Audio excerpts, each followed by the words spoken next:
iniciaremos nosso estudo de equações de primeira ordem, ou de ordem 1, como queira, e iniciaremos com as equações lineares.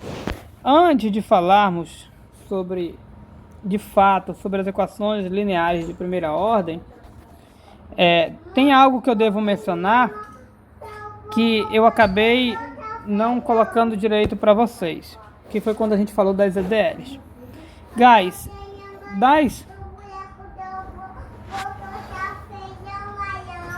das classificações que nós vimos de equações diferenciais, tem uma que eu esqueci de mencionar, guys, que são as equações homogêneas, ou as EDs homogêneas. As equações, a gente vai falar simplesmente de equações. Guys, as equações diferenciais homogêneas são equações diferenciais de modo geral, onde a gente aborda com um termo igual a zero do outro lado. Existem vários tipos de equações homogêneas, e as equações diferenciais lineares homogêneas foram as equações diferenciais lineares que nós abordamos aqui. As equações lineares que nós abordamos, está aqui toda a parte linear, é linear em y, mas o meu pecado é que na hora da aula eu não me atentei que eu coloquei todas as equações como sendo homogêneas. Por quê? Toda a parte linear em relação a y está igual a zero. A parte aqui igual a zero, essa parte igual a zero, igual a zero. Então eu peço perdão porque essas equações em que a parte linear está igual a zero são as equações diferenciais lineares homogêneas. Acontece que também existem as equações diferenciais lineares que não são homogêneas.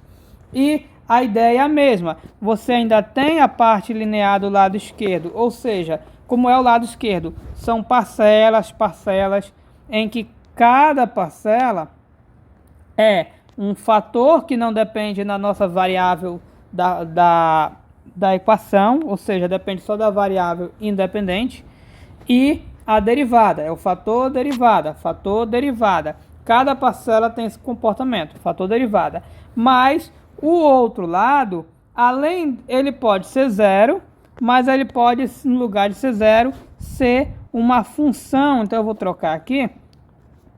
Pode ser uma função dependendo da nossa variável da função, que é o x, da nossa variável independente, que é o x. Que a variável independente é o x. Então não necessariamente é zero. Novamente, quando aqui for zero, a gente vai dizer que a equação diferencial linear é homogênea. Se ao invés de ser zero for uma função que depende de x, a equação diferencial linear é não homogênea. Claro que às vezes, muitas vezes na verdade, a nossa variável independente não é x. Na grande maioria dos casos será t. Então aqui a função dependerá de t. Então obviamente que a variável aqui tem que ser compatível com a variável da derivação. Ok, guys? Então teve esse pecadinho aí. Então aqui, ó, é uma equação diferencial não linear. Aqui é uma equação, cadê as lineares? Isso aqui é uma EDL. Isso aqui é uma EDL homogênea. Por que homogênea? Porque você vai conseguir passar todos os termos lineares para o lado esquerdo e o lado direito vai ficar somente zero. Então, nas equações diferenciais lineares, nós temos o hábito de passar toda a parte que depende do y para o lado esquerdo, aqui para o lado esquerdo, e no lado direito ficar a parte que depende de x, que se for só zero é homogênea. Beleza? Então a gente pode voltar para cá e falar das equações lineares. Lineares não está escrito aqui, mas eu vou colocar de ordem 1. Então, uma equação linear de ordem 1, ela vai até que derivada? Apenas até a derivada de ordem 1. Então, ela é bem mais simples do que se imagina. Ela é tão simples que às vezes parece até confuso. Mas qual é a estrutura geral ou genérica de uma equação linear de ordem 1. Ora, se é de ordem 1, como de praxe nas equações lineares, começa sempre com a derivada de maior ordem. Então, na forma geral, a gente vai começar com a derivada de maior ordem, que é justamente a derivada de ordem 1. Ou seja, com o tal dy. Eu estou até na dúvida se eu coloco dy dt ou dy dx. Classicamente, nós utilizamos x, mas na prática quase sempre vai ser t. Então, a gente vai, às vezes eu vou usar x, às vezes eu vou usar t, vou acabar usando o que vier à cabeça primeiro. Vou deixar x, que você já escrevi x. Aqui é um x, se parecer confuso.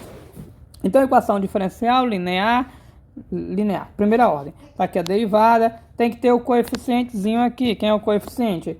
É algum tal de a, dependendo da nossa variável, que é x. Mas vale observar que, nesse caso, eu já sei especificamente quem será minha ordem, que é 1. Aqui, quando eu trabalho com o caso do geral, não sei especificamente, a ordem era um n. Então, como era um n, a gente usava a n-1. Como aqui eu já sei quem é a minha ordem, eu não vou usar mais a, vou usar outras letras. E as letras clássicas que se usam, normalmente é um pezão que você coloca aqui no lugar do a. Essa é uma questão de nome. Então, use um pezão que depende do x, mas quem é a vez agora? Igual ao polinômio, você vai diminuindo, lá no polinômio, diminuir é o grau. Aqui diminui o quê? A ordem de derivação. Se a primeira parcela em estrutura eu coloco a derivada de ordem 1, a próxima é a derivada de ordem 0. Nós sabemos que a derivada de ordem 0 é a nossa função. Aí eu vou colocar a nossa função aqui. E aí, na frente da nossa função, tem que ter o nosso coeficiente.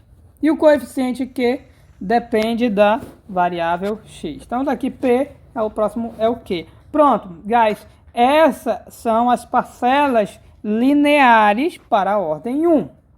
Ou derivada de ordem 1, derivada de ordem 0. Se fosse ordem 2, claro que iria aparecer inicialmente a derivada de ordem 2. Mas é ordem 1, então ela é bem curtinha. Como tem que ser uma equação, tem que ter igual. Se for 0, a nossa equação é homogênea, mas a gente vai trabalhar com o caso mais geral. Então a gente vai trabalhar igual a uma outra coisa aqui que a gente vai chamar de f de x. Talvez a gente mude. Às vezes chama de g de x, tá, guys? Às vezes de f de x. Podemos até colocar um gzinho de x aqui. Porque não usa aqui P, Q, R, poderia ser Rzão, mas como não é coeficiente do y, a gente costuma usar uma letrinha assim mesmo. Então, vos apresento o que? O formato, vos apresento a forma geral de uma equação diferencial ordinária linear de ordem 1. Por isso que eu falei que os nomes seriam compridos. Então, ou simplesmente a gente chama de equação linear. A gente não vai precisar falar que é diferencial, porque a gente já sabe que é diferencial. E nem vai mais falar que é ordem 1, porque fica subentendido, claro e explícito que é ordem 1 devido a essa derivada. Além dessa forma geral, às vezes trabalha-se com a equação em um outro formato, que é chamado de forma padrão. Como é esse formato? Acontece, guys, que obviamente esse P não pode ser 0. Vou ter que colocar aqui, ó, Px diferente de 0. Nossa função Px não pode ser nula.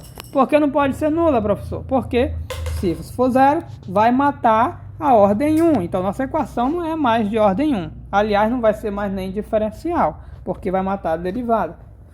Então, como ele não é 0, eu tenho liberdade de poder dividir todo mundo pelo pezão de x. E quando eu dividir todo mundo pelo pezão de x, aqui vai sumir, porque vai cancelar. Aqui vai virar uma outra coisa. Professor, é o Q sobre P? É o Q sobre P, mas não importa. O importante é que é uma outra coisa. Essa outra coisa nós batizamos carinhosamente de Pzinho. Continua dependendo do x e vai acompanhar o y. E aqui fica uma outra coisa. Eu posso chamar ainda de G. Vou trocar a letra aqui. Eu vou chamar de f, mas não faz muita diferença. Então, nós temos a equação em um outro formato. Deixa eu usar ainda o vermelhinho aqui, outro formato. Nesse formato é onde o coeficiente da derivada é 1 e a gente chama essa forma aqui de forma padrão da equação linear de ordem 1. Ok, guys? Então, basicamente é isso que nós tínhamos a falar, apenas da forma mesmo da equação. E só lembrando que a gente vai buscar por técnicas de encontrar soluções para a nossa equação, e uma solução será uma função que satisfaz ou essa equação, ou seja, a função que eu derivar aqui, jogar ela aqui, faz a continha, vai ter que dar o g de x, porque um lado esquerdo tem que dar o lado direito. É isso aí, thanks.